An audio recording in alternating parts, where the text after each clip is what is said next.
Hi, it's Colin Coward. I started The Volume to bring you some of the most authentic voices in sports. While you're here, make sure you hit subscribe. Thanks. I think this is pretty symbolic of where we're at. I'll never forget, and I didn't really watch the show as a kid, even though it was, probably the biggest show on TV at the time. But I vividly remember when they came back for the last season, the cast of Friends got $1 million an episode. $1 million an episode. And that was a really, really big deal. And then obviously over the years, television stars made a ton of money. I was reading an article pretty recently that James Gandolfini had some knockdown dragouts over his compensation. Some of the big stars over the years have made a lot of money on TV. We know now with Netflix and Amazon, you get paid a ton of cash when you do shows that are really big and draw a huge audience. It makes sense. If you're the main character, you get compensated. And this breaking news on, I guess it would have been Wednesday of this week, and it's not official as of recording this, but it sure feels like we're headed that way, is that ESPN and Monday Night Football is going to sign Troy Aikman for $17.5 million a year. And I think that's symbolic of where the NFL's at. To call NFL games when you're a big star like Tony Romo or Troy Aikman, the going rate is $16 to $17 million a year. So basically, I guess those guys do playoffs. It works out to $800,000-$900,000 a game. Pretty good gig if you get it, right? Not a bad deal at all. And I think Troy Aikman, you just can't turn down that type of money. What? Who says no to $17.5 million? He got a 5-year deal. Again, not official yet, but that's basically almost $90 million. Troy Aikman made $55 million in his playing career. Now, obviously, playing in the 90s is much different now, and $55 million in the 90s, especially playing in Texas, was a shitload of money. But paying someone $17.5 million to call games, it also makes sense. You need a big star on Monday Night Football. I know Lewis. I worked with Lewis. I worked for Lewis, basically.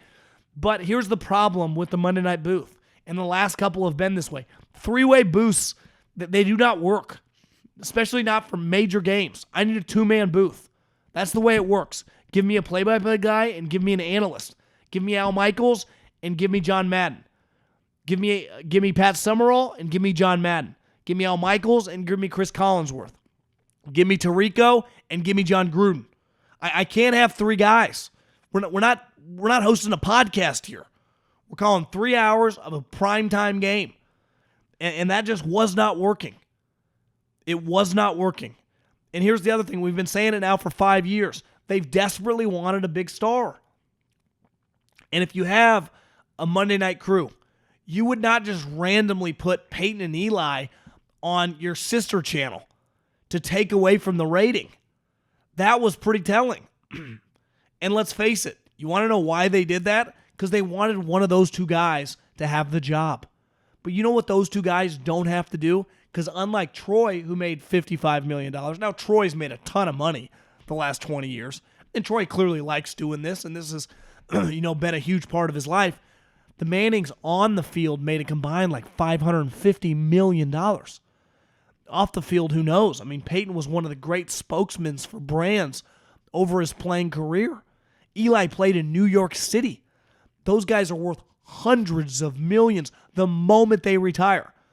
You look in the bank, hundreds of millions of dollars. Now, like most people, you don't just leave hundreds of millions of dollars in the bank. They invest it. And what does Peyton does?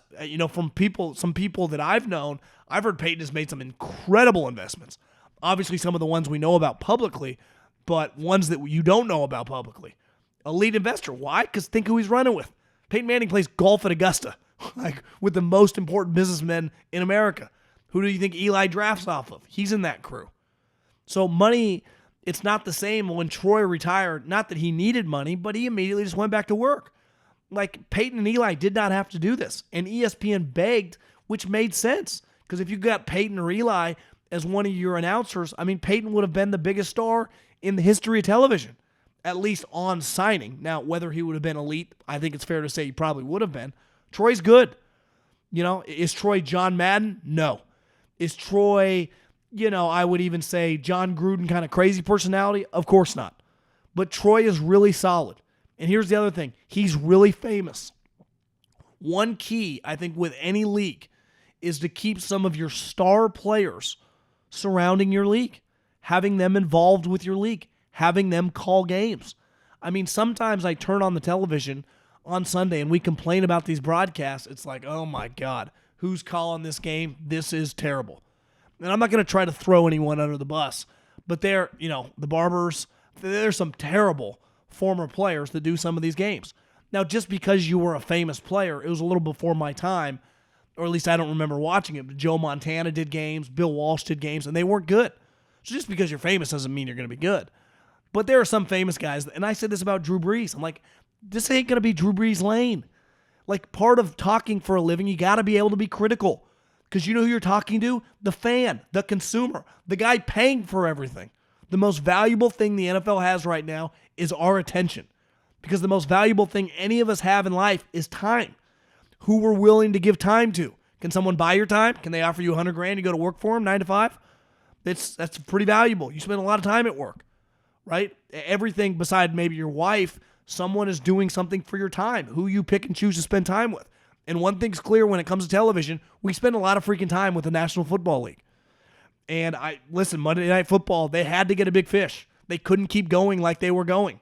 The 3-man booth, it's like, whose idea is that?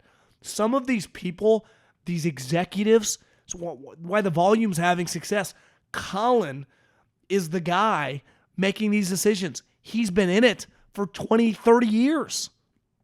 He's run a couple ideas off me, and I gave him a couple ideas. Like, I do this. I'm in this deep. I'm in the mud here. Some of these executives have never spoken a word for their living, or for a living in their life. Now, some of them are really good, right? Whoever once gave John Madden the job, whoever once gave, John Gruden the job. But let's face it, ESPN had a circle jerk over Rex Ryan. He was going to be awesome. Rex Ryan fucking sucks. Rex Ryan is terrible. Now, I don't watch much of ESPN at all beside games, but and I try to avoid pregame shows at all costs. But whenever I turn that on, I go, he's the worst guy on that crew. And I bet when they signed him, everyone at ESPN was doing cartwheels. Like, we got Rex Ryan. He's been terrible. He's god-awful. So, and listen, I would hang out with Rex, but as a TV personality, and he was a really good defensive coach. He's not good on television. He's just not. And he'll be critical. Of course he will. I mean, he's the guy been talking shit his whole life. That's the least of his worries. But it's just, he doesn't bring any. He doesn't do anything for me. And here's the other thing, and I've been saying this for a while about Sean McVay. Having leverage gets you more money every single time. And I've been in positions where I had no leverage and I got taken to the cleaners. In the sense of when I worked for the Eagles and I got the West Coast job after being a pro scout, I got a $5,000 bonus. If I would have had 3 teams coming at me, maybe I would have got a $30,000, $40,000 bonus. We see it all the time in the NFL. When these people interview in other places and then they stay, they get huge raises. I didn't have that. I was in my 20s. I didn't know anybody. And I was happy to make $50,000 or whatever. But when I worked in radio, I started gaining some leverage and we started having success. As a scout, success like only the GM and Andy knew like what my reports were.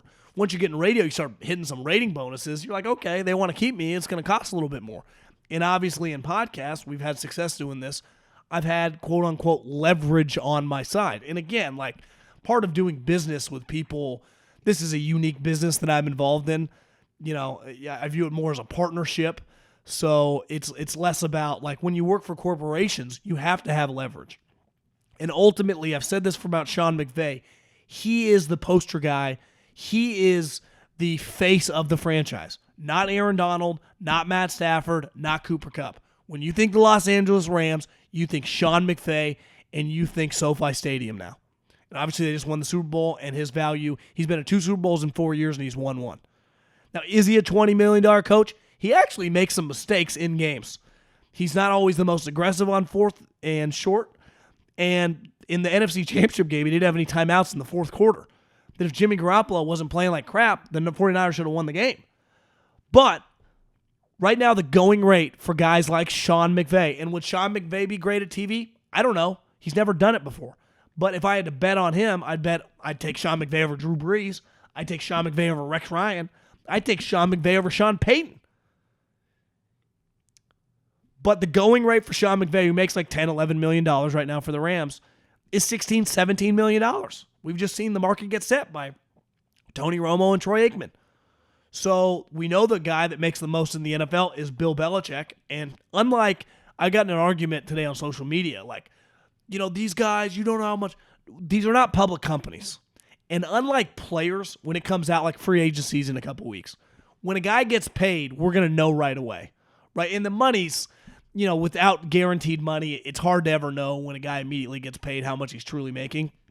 But the agent always wants that out there. Why? Because the agent wants more clients. Where in football, coaches get very, and I don't blame them, insecure is probably the wrong word, but they're not trying to put their business out there. It doesn't behoove them. This isn't college sports to let, Andy Reid doesn't want everyone to know he makes $16 million a year. Sean Payton and Pete Carroll aren't banging their chest. You're like, yeah, I just signed an $80 million contract, right? It's very, these are not public companies. They don't have to disclose this information. But if I'm Sean McVay, I go, I want $20 million a year. Now, is he a $20 million coach? Probably not. Is he 14 or 15 million? Yeah. I mean, 100%. That's if TV didn't exist. He's the face of the franchise for a team that just won the Super Bowl. And he's 36 years old. And he's an awesome freaking coach. Some flaws, yeah, but most coaches have flaws. Besides like Bill Belichick, they all do, right? And I think he's going to get it. And this is the type of money that, like, if Stan offered him like $13 million, it's like, hey, Stan, I'd go work for $16 million in a much easier job. So part of the reason this got floated out there over the last month is because it's a leverage tool. Leverage is on Sean McVay's side. He's going to make a boatload of money. And one day he's going to go do TV and make a boatload more. And it shows you the power of the league right now.